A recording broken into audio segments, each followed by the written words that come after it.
அஸ்ஸலாமு அலைக்கும் வரஹ்மத்துல்லாஹி வபரகாத்துஹு. அன்புக்கினிய சகோதரர்களே, ஒற்றுமை குறித்த ஒரு சிறிய விளக்கத்தை பதிவு செய்யலாம் என்று நினைக்கின்றேன். இன்றைக்கு அதிகமான ஊர்களை எடுத்துக்கொண்டால் ஒற்றுமை இல்லை என்று சொல்லக்கூடிய காட்சியை நாம் பரவலாக பார்க்கலாம். அதேபோன்று எங்களுடைய ஊரை எடுத்துக்கொண்டாலும் சரி, ஒற்றுமை இல்லை என்று சொல்லி சிறியவர்கள், பெரியவர்கள், படித்தவர்கள், பாமரர்கள், கல்விமான்கள், வசதி படைத்தவர்கள் என்று பார்க்கும்போது அனைவரும் சொல்லக்கூடிய வாதம், சாதாரண மக்கள் உட்பட அதே நேரம் கல்வியை கற்றறிந்த உலமாக்கள், அறிஞர் அனைவரையும் எடுத்துக்கொண்டாலும் சரி, அனைவரும் என்ன சொல்வார்கள், இந்த ஊரில் ஒற்றுமை இல்லை, அதனால்தான் பள்ளிவாசலில் பிரச்சனை, ஊரில் பிரச்சனை, ஸ்கூலில் பிரச்சனை, அதே நேரம் கல்வியுடைய வளர்ச்சி இல்லை என்றெல்லாம் சொல்வார்கள். உண்மையிலே இந்த பிரச்சனைக்கு முக்கியமான காரணம் என்னவென்று சொன்னால், இந்த ஒற்றுமை இல்லை என்ற சொல்லை மாத்திரம் பயன்படுத்துவது தான். ஒற்றுமை இல்லை என்று சொன்னால் எவ்வாறு ஒற்றுமை ஏற்படுத்துவது என்பது குறித்த அடிப்படையை கவனிக்க தவறிவிட்டார்கள். அதாவது பொருளாதாரம் திரட்டினால் ஒற்றுமை ஏற்படும் என்று சிலர் நினைத்து விட்டார்கள். சிலர் என்ன நினைக்கின்றார்கள், கல்விமான்கள் எல்லாம் ஒன்று சேர்ந்து விட்டால் ஒற்றுமையாகிவிடும் என்று சொல்லி.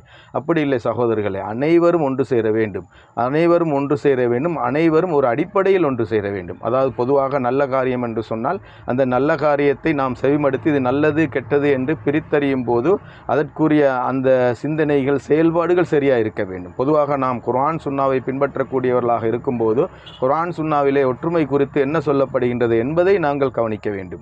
அதாவது அல்லாஹு தஆலா திருமறை குர்ஆனிலே சொல்லி காட்டுகின்றான், வலா துஸக்கு அன்ஃபுஸக்கும், உங்களை நீங்களே பரிசுத்தவான்கள் என்று கருதாதீர்கள். இதுதான் முக்கியமான பிரச்சினை.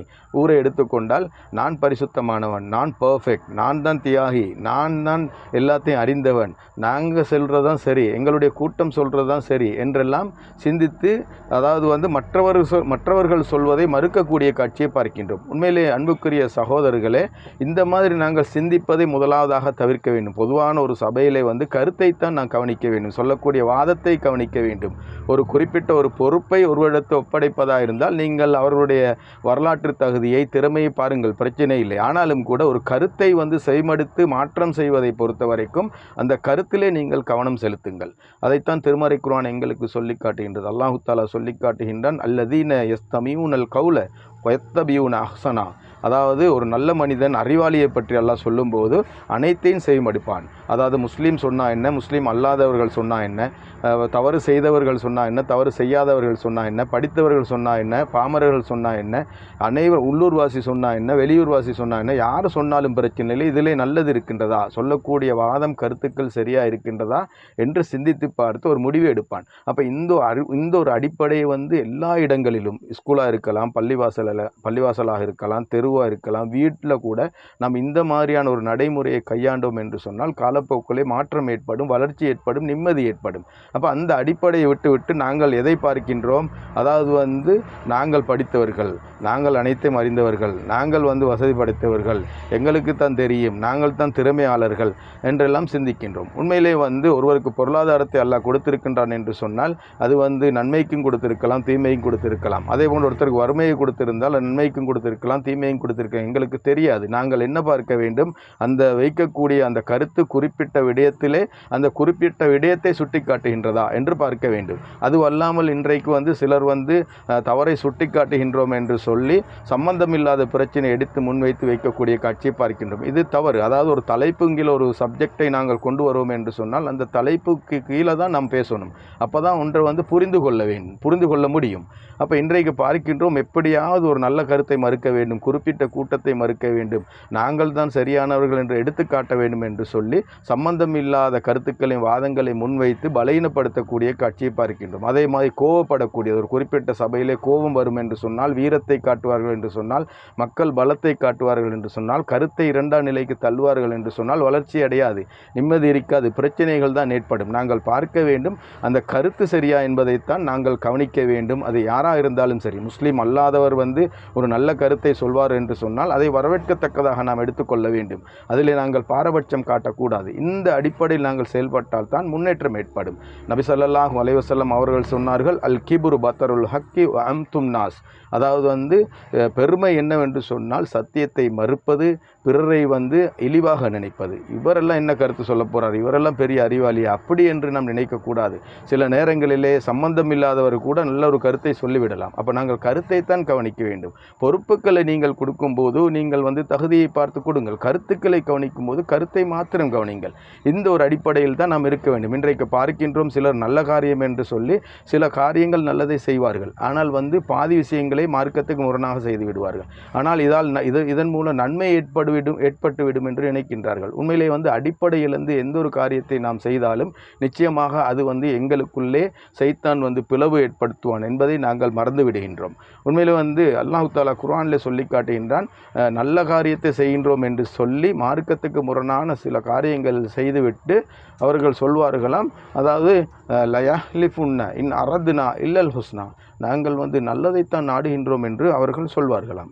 ஆனால் அல்லாஹ் தஆலா சொல்லி காட்டுகின்றான், வல்லாஹு யஸ்அது இன்னஹும் லகாதிபூன், அவர்கள் பொய்யர்கள் என்று அல்லாஹ் சொல்லி காட்டுகின்றான். அப்போ நாங்கள் ஒரு காரியத்தை செய்யும்போது ஒட்டுமொத்தமாக ஒரு அடிப்படையை வைத்து நாங்கள் கவனிப்பதாக இருந்தால், அதாவது நல்லது என்று கவனிப்பதாக இருந்தால் ஒட்டுமொத்தமாக நல்லதை பார்க்க வேண்டும். அல்லது குர்ஆன் சுன்னாவை வைத்து நாங்கள் சிந்திக்கின்றோம் என்று சொன்னால் குர்ஆன் சுன்னாவிலே எப்படி கருத்துக்கள் சொல்லப்படுகின்றது என்பதை நாங்கள் கவனித்து நாங்கள் பின்பற்ற வேண்டும். அதை விட்டு எங்களுடைய மனோ இச்சையின் அடிப்படையிலே இது நல்லது கெட்டது என்று நாங்கள் பிரித்தறிவோம் என்று சொன்னால் அப்போ அந்த அடிப்படையை விட்டு நாங்கள் நகர்ந்து விடுகின்றோம். அப்போ பார்ப்பதற்கு சந்தோஷம் போன்று இருந்தாலும் அது வந்து பிரச்சனை ஏற்படுத்தக்கூடியதாக அமைந்துவிடும். சிலர் என்ன நினைக்கின்றார்கள், ஒற்றுமை ஏற்படுவதாக இருந்தால் நாங்கள் வந்து கூடி ஒரு விருந்து போட்டால் அல்லது வந்து நாங்கள் ஒரு ட்ரிப் போயிட்டால் அல்லது வந்து சந்தோஷமாக இருந்து விட்டால் ஒற்றுமை ஏற்பட்டுவிடும் என்று சொல்லி, நிச்சயமாக அது வந்து ஒரு டெம்பரரி, ஒரு தற்காலிகமாகத்தான் இருக்குமே ஒழிய நிரந்தரமான உங்களுக்கு ஒற்றுமை வேண்டும் என்று சொன்னால் ஒரு அடிப்படையில் இருந்து நீங்கள் சிந்திக்க வேண்டும்.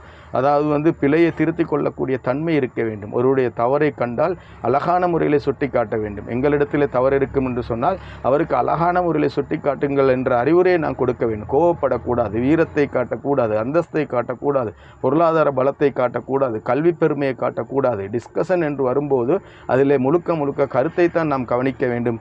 அழகான முறையில் பேசக்கூடிய ஒரு தன்மையை ஏற்படுத்த வேண்டும். அப்போ தான் கல்வி வளர்ச்சி அடையும், ஊரில் பரக்கத்து ஏற்படும், மனதுக்கு நிம்மதி ஏற்படும். அப்போ தான் நாங்கள் செய்யக்கூடிய காரியத்தை இறைவன் அங்கீகரிப்பான், மறுமையில் வெற்றி அடைய முடியும்.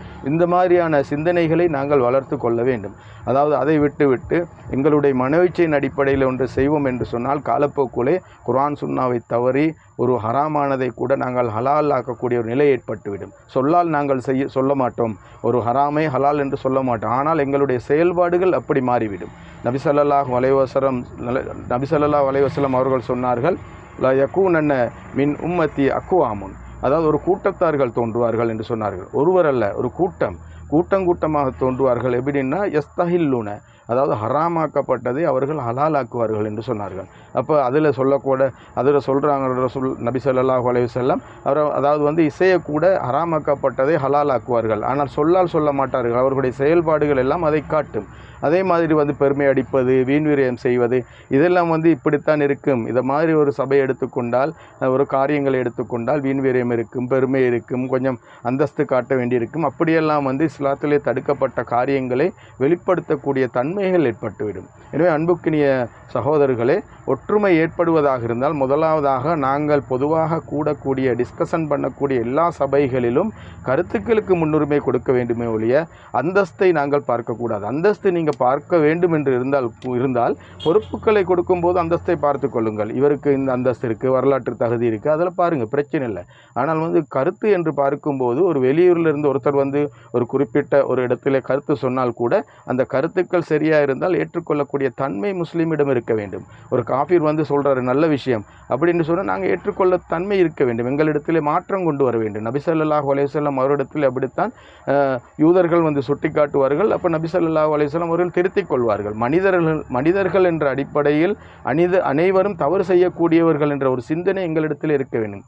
அதாவது வந்து படித்தவர்கள் கூட சில நேரங்கள் தவறு செய்யலாம், படிக்காதவர்கள் கூட சில நேரங்களில் சரியாக செய்து விடலாம். அப்போ நாங்கள் காரியத்தை தான் கவனிக்க வேண்டும். ஏனென்று சொன்னால் எல்லாரிடத்திலும் பெருமை வரும், பொறாமை வரும், தவறுகள் வரும் என்பது எங்களுடைய அடிப்படையில் இருக்கின்றது. அந்த அடிப்படையை வைத்து நாங்கள் சிந்திக்க வேண்டும். எனவே அன்புக்கினிய சகோதரர்களே, இந்த ஒற்றுமை ஏற்படுவதாக இருந்தால் முதலாவதாக அடிப்படையிலிருந்து நாம் சிந்திக்க வேண்டும். கருத்துக்களுக்கு முன்னுரிமை கொடுக்க வேண்டும். கோவப்பட்டு வாதங்கள், கருத்துக்கள், கமெண்ட்ஸ் பண்ணி அதிலே திருப்தி அடைவது என்பது பொருத்தமானதல்ல. அழகான முறையில் எடுத்துக்க, மனிதன் தவறு செய்யக்கூடியவன், எங்களிடத்திலும் தவறு வரலாம் என்று சொல்லி அழகான முறையில் அணுக வேண்டும். இந்த அழகான முறையில் அணுகாதன் காரணத்தினால்தான் ஒவ்வொரு குழுக்கள் உருவாகக்கூடிய ஒரு அமைப்பு ஏற்படுகின்றது.